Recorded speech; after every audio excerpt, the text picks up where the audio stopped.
ओम शांति। परमपिता परमात्मा जो ज्ञान के सागर, प्रेम के सागर, आनंद के सागर, शांति के सागर हैं, पतित पावन है, तो सारी सृष्टि का कल्याणकारी है।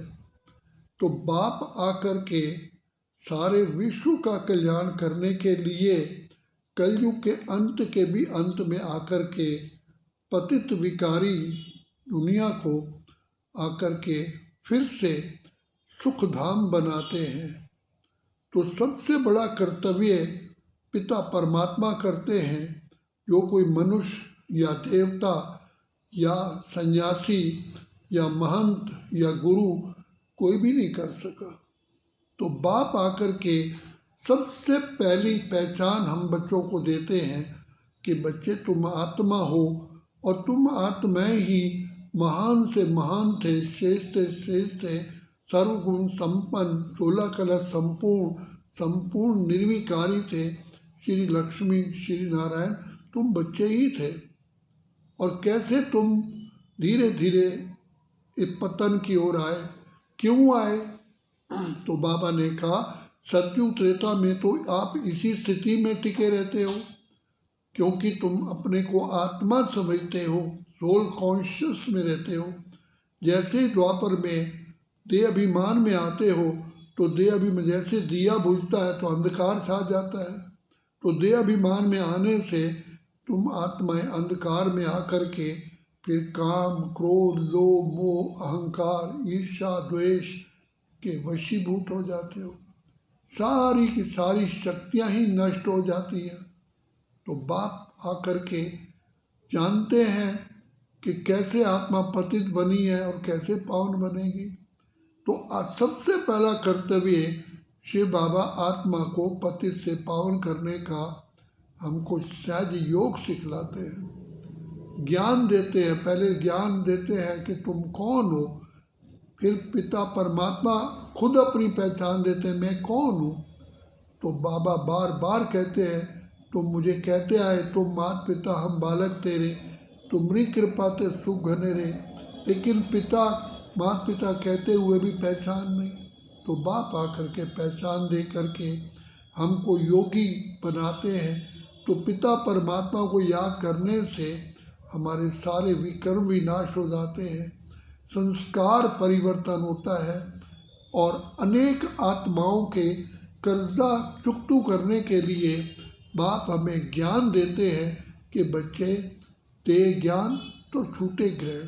तो वैसे अगर आप कितने जन्म लोगे जो कि अपना हिसाब किताब चुकतू करने के लिए, लेकिन बाप आकर के हमारी बुद्धि ज्ञान रत्नों से भरपूर करके मुख द्वारा ज्ञान दिलवाते हैं।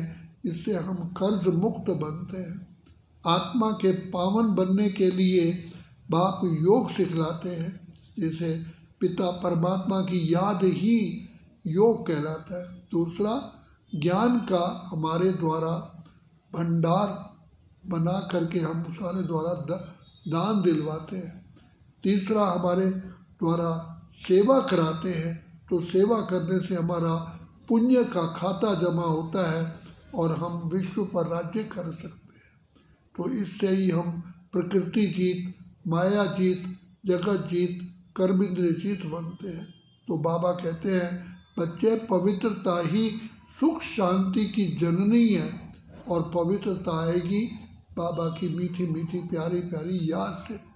और दूसरा देखा जाए तो शिव बाबा कितना मीठा है, कितना प्यारा है। हमको इस पतित विकारी भ्रष्टाचारी दुनिया में आकर के कितना सहज रास्ता बताते हैं, बड़े लाड प्यार से हमें शिक्षा देते हैं, हमें ज्ञान रत्नों से सजाते हैं और सजा करके कर्ज मुक्त करते हैं। तो यही समय है पिता शिव बाबा से वरदान पाने का। और जो हम कहते आए तुम ही माता हो, पिता हो, बंधु हो, सखा हो, शिक्षक हो, वो सारे संबंधों का रस भी बाप अभी ही हमें देते हैं, सर्व कला समृद्ध बना देते हैं। तो बाबा कहते हैं बच्चे यही समय है मुझ पिता परमात्मा से वरदानों से झोली भरने का। अगर अभी नहीं तो फिर कभी भी नहीं, क्योंकि पिता परमात्मा का इस सृष्टि पर एक ही बार आना होता है, और वही संगम युग, कलयुग का सतयुग के आदि जो अभी चल रहा है। इसलिए पालो प्रभु का प्यार, अगर है पाना तो बाप आकर के हमें खुले मन से हमारी सेवा पर उपस्थित है। कितना प्यार से हमको रोज शिक्षा देते हैं और हम आत्माओं को वरदानों से झोली भरते हैं। तो यही समय है बाबा से पाने का। अच्छा, ओम शांति, ओम शांति, ओम शांति।